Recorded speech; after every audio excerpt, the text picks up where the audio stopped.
जय हिंद। आप सभी का बहुत बहुत स्वागत है आज की 25 सितंबर 2025 के इंपॉर्टेंट डेली करंट अफेयर्स को। और साथियों सभी को राम राम, सभी को जय श्री राम और आपकी अपनी भाषा में मेरा प्रणाम। तो साथियों आज आप देख रहे हैं 1386 नंबर की क्लास और ये कंटेंट होगा हिंदी और इंग्लिश दोनों मीडियम में और मिलेगा स्टैटिक जीके और बहुत कुछ केवल आधे घंटे में भारत में सबसे पहले और सबसे कम समय में आपको करंट अफेयर्स देने का वादा फुल अपडेटेड। तो आइए देखते हैं आपके यहां पर सबसे पहला क्वेश्चन और पहला प्रश्न है, हाल ही में किस देश को इंटरपोल की एशियाई समिति में सदस्य के रूप में चुना गया है? Recently which country has been elected as a member of Interpol Asian committee. तो देखिए यहां पे भारत को इसका सदस्य बनाया गया है। देखो इंटरपोल का मतलब होता है इंटर पुलिस ऑर्गेनाइजेशन और इनका जो मेन उद्देश्य होता है कि जो क्रिमिनल्स होते हैं ना उनकी इंफॉर्मेशन को एक्सचेंज करना। तो भारत को इंटरपोल की एशियाई समिति में एज अ मेंबर यहां पे इलेक्ट किया गया है। तो समिति का जो मेन काम होगा, जो कमिटी होगी उसका मेन काम होगा जो एशियाई क्षेत्रीय सम्मेलन है यानी जो एशियन रीजनल कॉन्फ्रेंस है उस पे किस प्रकार से हमें ऑपरेशन करना है, कैसे रणनीति बनानी है, स्ट्रेटेजी क्या बनानी है ताकि हम क्रिमिनल्स को कम कर सके, ड्रग ट्रैफिकिंग कम कर सके, क्राइम को कम कर सके।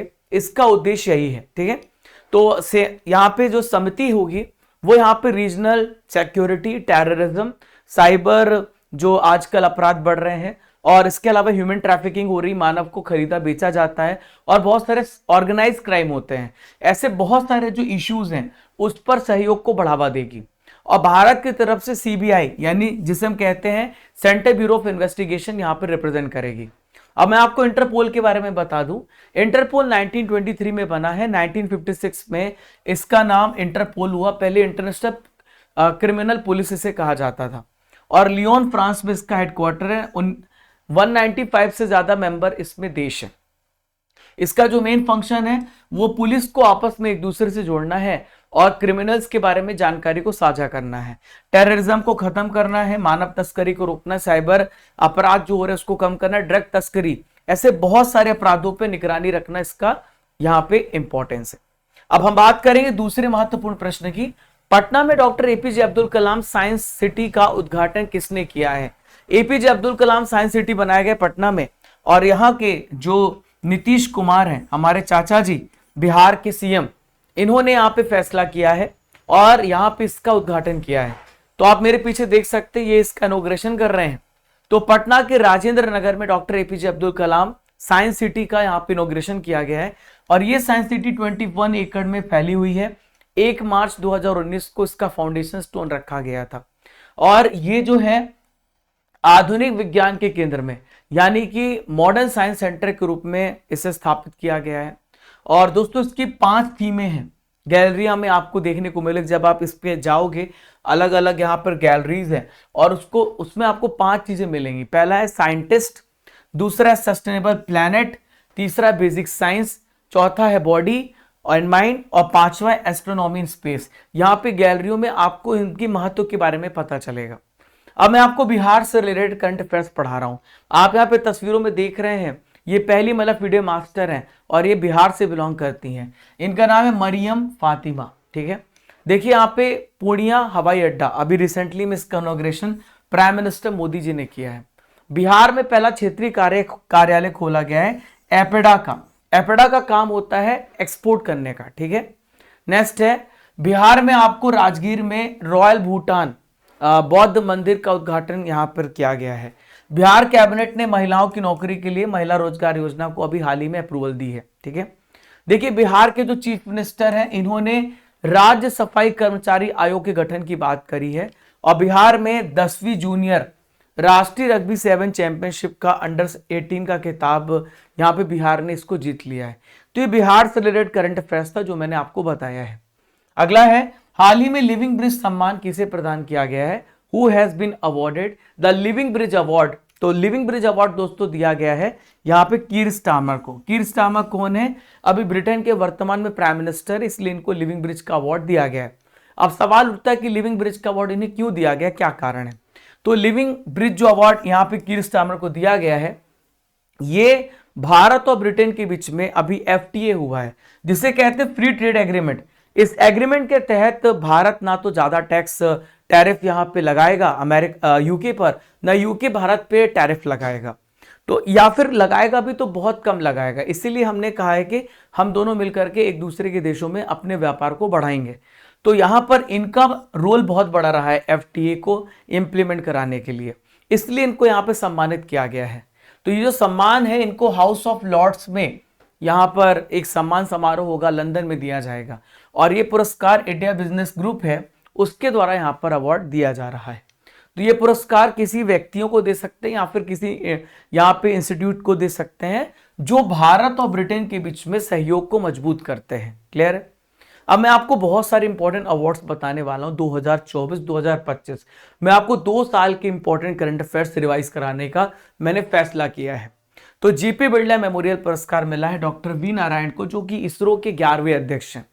पेन प्रिंटर पुरस्कार 2025 मिला लीला अबू लेला को, जो कि सुडानी स्कॉटिश लेखिका है। ठीक है, साहित्य के क्षेत्र में मिलता है pen printer award. Pen translator award मिला है गीतांजलि श्री को वंस एलिफेंट लिव्ड हियर के लिए। सुहानी साहब को मिला है बेस्ट मैजिक क्रिएटर अवार्ड। मेरी पंचायत एप्लीकेशन जो है इसको मिला है WSIS चैंपियन अवार्ड। कलिंग रत्न पुरस्कार मिला केंद्रीय शिक्षा मंत्री धर्मेंद्र प्रधान को। वर्षा देश पांडे जो कि महाराष्ट्र से बिलोंग करती हैं, इनको मिला संयुक्त राज्य जनसंख्या पुरस्कार 2025। आइए देखते हैं चौथा महत्वपूर्ण प्रश्न, अहमदनगर रेलवे स्टेशन का नया नाम क्या रखा गया है। तो अहमदनगर जो कि आपको महाराष्ट्र में देखने को मिलेगा, और अहमदनगर अब हो गया है अहिल्यानगर। ठीक है, तो होलकर वंश की महान शासिका मानी जाती हैं यह है अहिल्याबाई।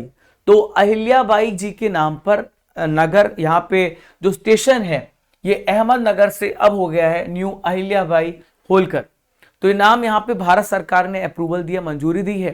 तो इसका उद्देश्य क्या है, जो मराठा इतिहास रहा है और मराठा जिन्होंने यहाँ पर ब्रिटेन को सबसे ज्यादा परेशान किया, तो मराठा इतिहास की जो महान महिला शासक रही हैं अहिल्याबाई होलकर, इनको सम्मान देने की वजह से यह नाम यहाँ पे चेंज किया गया है। तो अहिल्याबाई होलकर मराठा साम्राज्य की एक महान शासिका मानी जाती हैं, और 18वीं शताब्दी में मालवा क्षेत्र, जहां से मैं अब मेरी कर्मभूमि है इंदौर, जहां से मैं बिलोंग करता हूं, तो इंदौर को एक व्यवस्थित नगर के रूप में स्थापित करने का श्रेय इन्हीं को जाता है। और 31 मई 1725 में महाराष्ट्र में चौंडी गांव है, वहां पे इनका यहाँ पे जन्म ली थी, शी वॉज बॉर्न हियर। ठीक है, तो अब मैं आपको बताने वाला हूं हाल ही में बदले हुए नाम, क्योंकि बात आई है नाम की, तो हाल ही में बहुत सारे नाम बदले गए हैं, उनको भी मैं पढ़ा देता हूं। तो राष्ट्रीय जन सहयोग और बाल विकास संस्थान का नाम हो गया है सावित्रीबाई फुले राष्ट्रीय महिला और बाल विकास संस्थान। इस्लामपुर जो कि महाराष्ट्र में है अभी ईश्वरपुर के नाम से जाना जाएगा।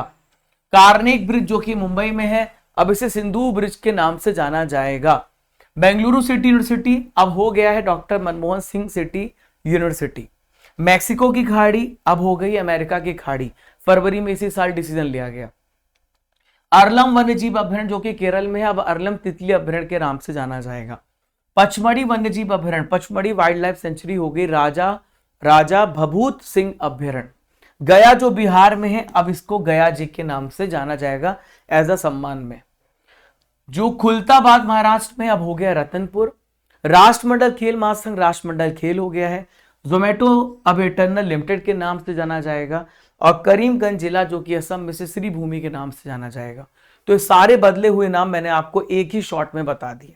अब देखिए फ्रेंड्स, अगर आपको डाउनलोड करना है जो क्लास आप देख रहे हैं उसकी पीडीएफ, तो डाउनलोड स्टडी कर एप्लीकेशन आप सब डाउनलोड कर लीजिए, और आप डेली करंट अफेयर सेक्शन में जाएंगे तो पिछले एक साल की किसी भी दिन की अगर आपको पीडीएफ पढ़नी है तो आप पढ़ सकते हैं।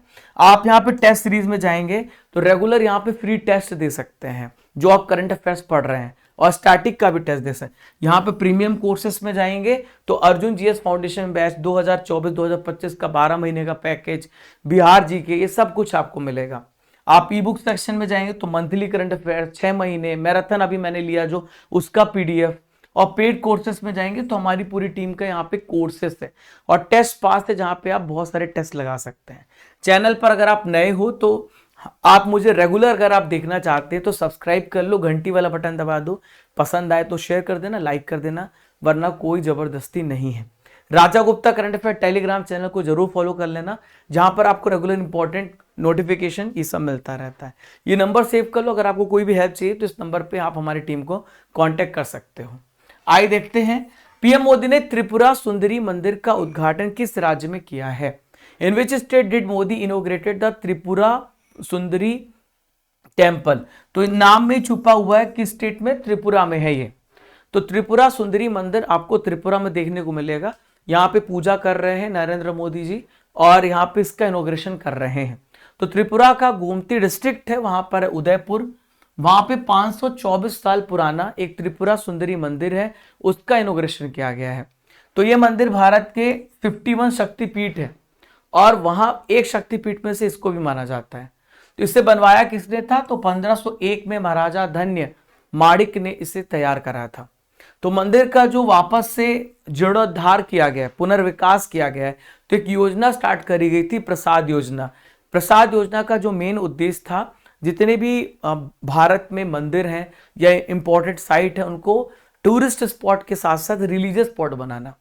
अब बात करते त्रिपुरा की, तो 3 ओर से त्रिपुरा बांग्लादेश से घिरा है, इसीलिए इसका नाम त्रिपुरा है। और इसकी बाउंड्री यहां पर आप देखो मिजोरम से लगती है और यहां पर असम से, और इधर से आप देखो तो बांग्लादेश से। ठीक है, तो त्रिपुरा की कैपिटल अगरतला, इंद्रसेना रेड्डी यहाँ के राज्यपाल हैं और माणिक शाह यहाँ के मुख्यमंत्री हैं भाजपा से। विधानसभा सीटें 60 है, लोकसभा सीटें 2 है और राज्यसभा सीटें 1 है। यहाँ पे इंपॉर्टेंट नेशनल पार्क है, धूमिल तेंदुआ राष्ट्रीय उद्यान और राजबाड़ी राष्ट्रीय उद्यान। इंपॉर्टेंट लोक नृत्य है गरिया, होजागिरी, लिबांग, बुमनी। क्वेश्चन नंबर 6 ये रहा, कौन सा देश 58 ईयर्स के बाद संयुक्त राष्ट्र महासभा में शामिल हुआ है?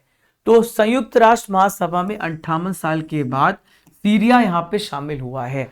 अभी संयुक्त राष्ट्र महासभा चल रही है और ये महासभा हर साल होती है, जहां पे वैश्विक मुद्दे, जहां पे ग्लोबल मुद्दे चर्चा किए जाते हैं, जैसे आतंकवाद या फिर पाकिस्तान भारत पे आरोप लगाएगा कि कश्मीर हमको चाहिए, या फिर क्लाइमेट एजेंडा होगा, ऐसे वैश्विक मुद्दों पे चर्चा होती है।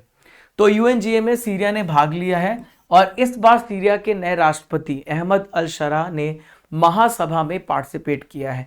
यूएनजीए यूनाइटेड नेशन का एक इंपॉर्टेंट ऑर्गन है और सीरिया 1967 में पार्टिसिपेट किया, तो उसके बाद 58 साल के बाद यहाँ पे पार्टिसिपेट कर रहा है।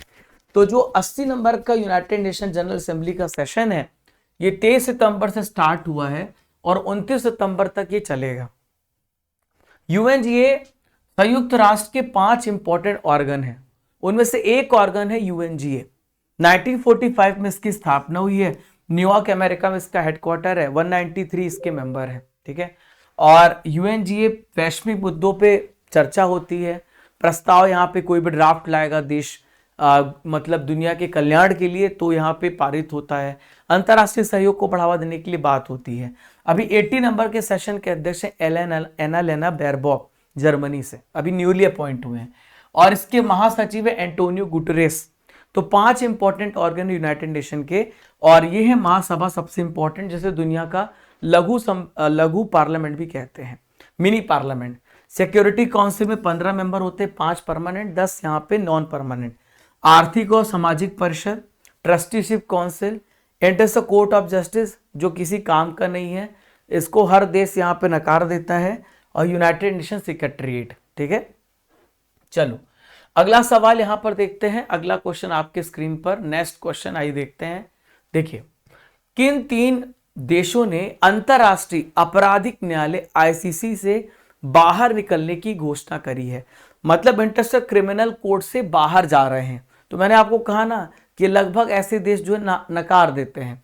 तो माली, बुर्किना फासो और नाइजर, बी इसका राइट आंसर हो जाएगा। माली, बुर्किना फासो और नाइजर। तो अफ्रीकी देश है माली, बुर्किना फासो और नाइजर। तो अंतरराष्ट्रीय आपराधिक न्यायालय आईसीसी से बाहर निकलने की इन्होंने यहां पे डिक्लेरेशन करी है। तो इनका आरोप है कि आईसीसी जो है वो अफ्रीकी देश के जो नेता हैं उनको निशाना बनाता है, टारगेट करता है, और वेस्टर्न कंट्रीज मिलकर के यहाँ पर जो जैसा वेस्टर्न कंट्रीज कहती हैं वैसा ये काम करता है, पॉलिटिकल प्रेशर में काम करता है आईसीसी।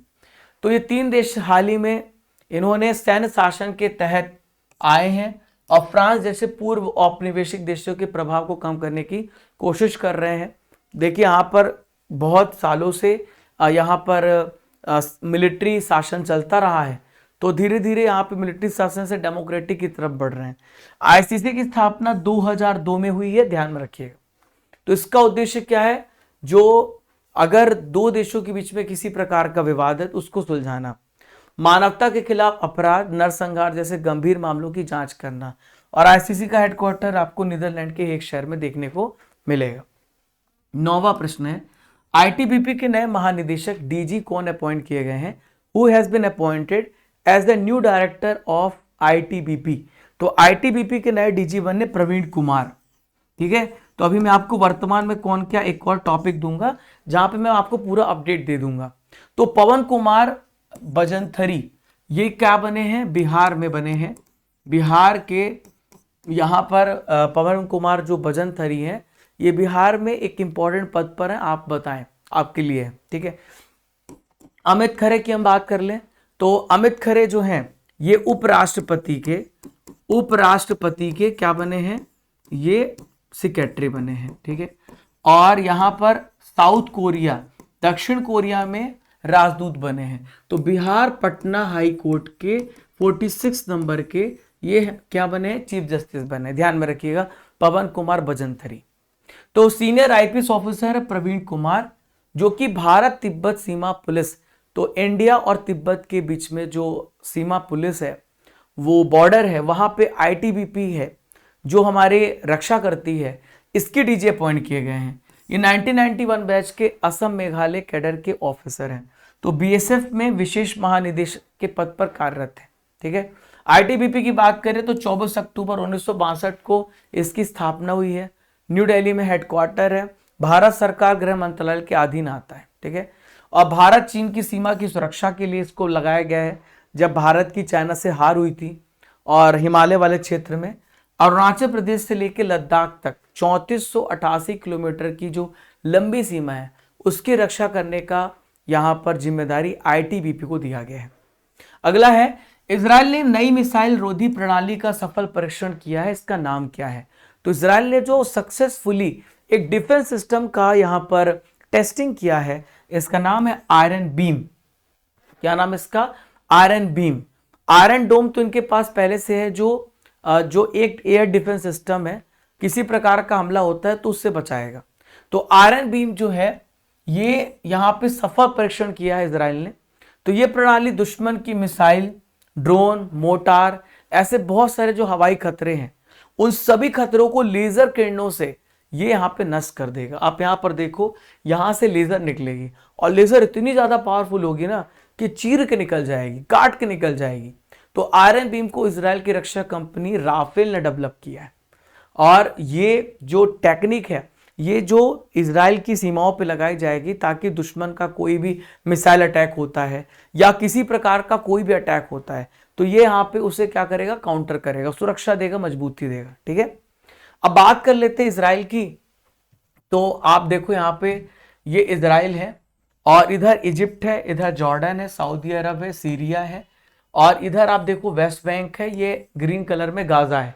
ये दोनों ऐसे क्षेत्र हैं जो फिलिस्तीन में आते हैं। ठीक है, और बहुत सारे देश, लगभग 150 प्लस देश ने यहाँ पे इनको मान्यता भी दी है।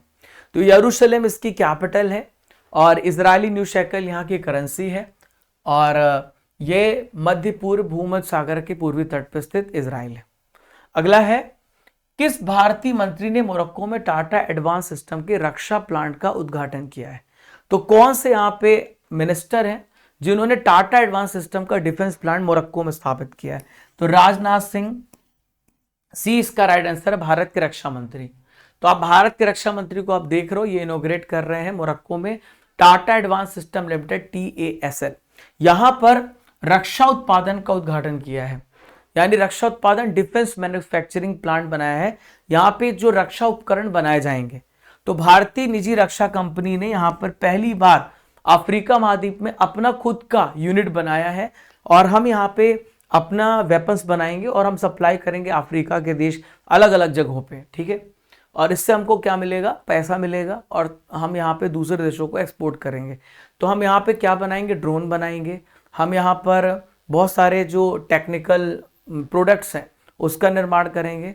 तो मोरक्को की सेना के साथ साथ और भी बहुत सारे जो ग्राहक हैं उनको हम यहाँ पे सप्लाई करेंगे। ठीक है, आज का आखिरी important current affair, Praveen Ranjan किस अर्धसैनिक बल के महानिदेशक बने हैं? तो वहां पे प्रवीण थे, वो यहाँ पे बदले गए, यहाँ पे प्रवीर है। तो प्रवीर जो है CISF central industrial security force paramilitary force के DG बने हैं। तो senior IPS officer Praveen Ranjan को आप यहाँ पे देख रहे हैं, और CISF का नया महानिदेशक इन्हें DG अपॉइंट किया गया है। तो फिलहाल CISF में विशेष महानिदेशक के पद पर एक काम कर रहे हैं। और हम बात करें CISF की, तो इसका नाम है सेंट्रल इंडस्ट्रियल सिक्योरिटी फोर्स। जितनी भी भारत में महारत कंपनियां हैं या हेरिटेज साइट है उनकी रक्षा करने के लिए अपॉइंट किया गया है। 1969 में इसकी स्थापना हुई है, न्यू दिल्ली में हेडक्वार्टर है, मोटो है संरक्षण एवं सुरक्षा।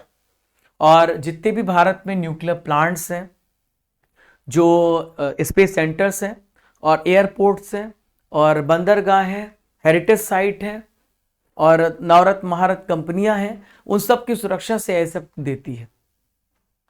अब प्यारे साथियों, अब हम यहाँ पे अगस्त 2025 के करंट अफेयर्स का करेंगे रिवीजन, जो आपने पहले पढ़ा है RRR में। तो देखते हैं। IMD, आप कमेंट बॉक्स में आंसर दो, IMD स्मार्ट सिटी इंडेक्स में दुनिया का सबसे स्मार्ट शहर कौन सा है? तो सबसे स्मार्ट शहर है ज्यूरिक। ठीक है, किस स्टेडियम में सुनील गावस्कर की प्रतिमा का अनावरण किया गया है? तो वानखेड़े स्टेडियम में किया गया और मुंबई में। डॉक्टर राजीव रंजन को किस बैंक का उपाध्यक्ष अपॉइंट किया गया? तो न्यू डेवलपमेंट NDB का यहाँ पे उपाध्यक्ष बनाया गया। तो अगला है केंद्रीय अन्वेषण ब्यूरो CBI के द्वारा अंतरराष्ट्रीय साइबर धोखाधड़ी गिरोह की सरगना को गिरफ्तार करने के लिए कौन सा ऑपरेशन स्टार्ट किया? इसे कहते हैं ऑपरेशन चक्र। करेंगे रिवीजन जो आपने कल पढ़ा है। बैलन डी'ओर 2025 का पुरुष विजेता कौन बना है? तो इनका नाम है ओस्मान डेम्बले। यूपी सरकार ने किस क्षेत्र पे जाति उल्लेख पे पूरी तरीके से बैन लगा दिया है? तो पुलिस रिकॉर्ड और सार्वजनिक स्थान पर यहाँ पे बैन लगा है। राष्ट्रीय गवर्नेंस पुरस्कार 2025 में ग्राम पंचायत श्रेणी का स्वर्ण पुरस्कार किसे मिला है? तो रोहिणी महाराष्ट्र को मिला है। हाल ही में सुश्री वंदना गुप्ता ने किस पद का कार्यभार संभाला है? महानियंत्रक संचार लेखा का। नेक्स्ट है, भारत ग्रीस पहला द्विपक्षीय नौसैनिक अभ्यास कहां पे आयोजित किया गया है? तो ये अभ्यास कहां पर किया गया? भूमध्य सागर पे। नेक्स्ट है, लद्दाख महोत्सव 2025 का आयोजन किस शहर में हुआ है? तो लेह में हुआ है। अगला है, सुपर टाइफून रगासा ने सबसे पहले किस देश को प्रभावित किया है? फिलीपींस को। केंद्र सरकार ने national socialist council of Nagaland को कितने सालों के लिए बढ़ाया है बैन? 5 सालों के लिए बनाया है। हाल ही में मनाया गया रोश हशना किस धर्म का नया साल माना जाता है? यहूदियों का। ठीक है, हाल ही में सौरभ गांगुली ने किस पद पर अपॉइंट किए गए हैं? तो CAB के अध्यक्ष पद पर। ठीक है, नेक्स्ट है, ई गवर्नेंस 2025 में 28वां राष्ट्रीय सम्मेलन किस शहर में आयोजित किया गया? विशाखापट्टनम भी इसका राइट आंसर। स्मृति मंधाना ने वनडे मैच में 50 गेंदों में शतक लगाकर किसका रिकॉर्ड तोड़ा है? तो यहाँ पे विराट कोहली का रिकॉर्ड तोड़ा है। आपके लिए अब यहाँ पे प्रश्नों को डिस्कस करें जो एग्जाम में आ चुके हैं SSC में। भारत पे तृतीयक कोयला असम, अरुणाचल प्रदेश, नागालैंड और किस राज्य में पाया जाता है? टर्सरी कोयला पाया जाता है, मेघालय में भी पाया जाता है। ठीक है, भारत के इनमें से किस राज्य में सोने का बहुत सारा भंडार देखने को मिलता है? तो कर्नाटका में सोने का भंडार देखने को मिलता है। अभ्रक माइका के बारे में कौन सा कथन सही नहीं है? इसमें से कौन सा स्टेटमेंट सही नहीं है? ये पारभासी होता है, ये अत्यधिक कठोर होता है, इस पे विद्युत प्रतिरोधक न्यून होती है, यह एक बढ़िया अग्निरोधक है। तो आप सभी इस प्रश्न का उत्तर दीजिए। आपके लिए ये प्रश्न कमेंट ऑफ द डे है। ठीक है, एक और सवाल है, अहमदनगर रेलवे स्टेशन का नया नाम क्या रखा गया? इस प्रश्न का भी उत्तर आपको कमेंट बॉक्स पे देना है। आपको एक तस्वीर दिख रही है, आपको पहचान करना है तस्वीर किस पर्सनालिटी की है, कमेंट बॉक्स पे बताना है। आप सभी यहाँ पे अर्जुन जीएस फाउंडेशन बैच पे ज्वाइन हो सकते हैं। विजेता नहीं, नवरात्रि कोड लगाना, नवरात्रि 600। ठीक है, और आपको यहाँ पे बैच 500 रुपीज में मिलेगा। NCERT modern history, polity India, physics, world geography, physics, chemistry, biology और इकोनॉमिक्स आप यहाँ पे पढ़ोगे। ये नंबर है, आप इस नंबर को सेव कर लो और आपको PDF नोट्स मिलेगा, रिकॉर्डेड वीडियो मिलेगा, PYQ डिस्कशन मिलेगा, केवल 499 में। आपको 1000 प्लस वीडियो मिलेंगे अप्रॉक्स, और 7 से 8 महीने में कोर्स कंप्लीट होगा। टाइमिंग होगी 1 to 2 और 5 to 6 PM। आप एप्लीकेशन डाउनलोड करना और आप जाना यहाँ पे प्रीमियम कोर्सेस में। अर्जुन जी फाउंडेशन बैच में डेमो भी अवेलेबल है। और देखिए आज से सारे जो लेक्चर है ना, यहाँ पे आज से पॉलिटी भी स्टार्ट कर रहे हैं। ई बुक्स है, पेड कोर्सेस हैं, टेस्ट सीरीज हैं, और ये सब चेकआउट करना आप सभी। यहाँ पे जाना, कूपन कोड अप्लाई करना। टेस्ट पास है, 4000 प्लस टेस्ट आपको मिलेगा। स्टैटिक जीके की बुक है, 2024-2025 की 12 महीने का पैकेज है, और जनवरी से लेके जून तक 6 महीने का करंट अफेयर्स का पैकेज है। हर महीने हम यहाँ पे मंथली बुक लॉन्च करते, वो भी है, जा करके आप इसे परचेस कर सकते हो। 1000 static PDF, 1000 current affair PDF भी मिलेगी। टेस्ट सीरीज कंप्यूटर की भी हम लॉन्च कर चुके हैं, जा करके चेक करिएगा एप्लीकेशन के अंदर। तो मिलते हैं फ्रेंड्स कल के इंपॉर्टेंट सेशन में। अगर आप चैनल पे नए हो तो सब्सक्राइब कर लो। आशा करता हूं कि आज का सेशन आपको बढ़िया लगा होगा। मिलेंगे हम अगले इंपॉर्टेंट सेशन में। तब तक के लिए आप सभी को जय हिंद, जय भारत। खुश रहिए, मुस्कुराते रहिए।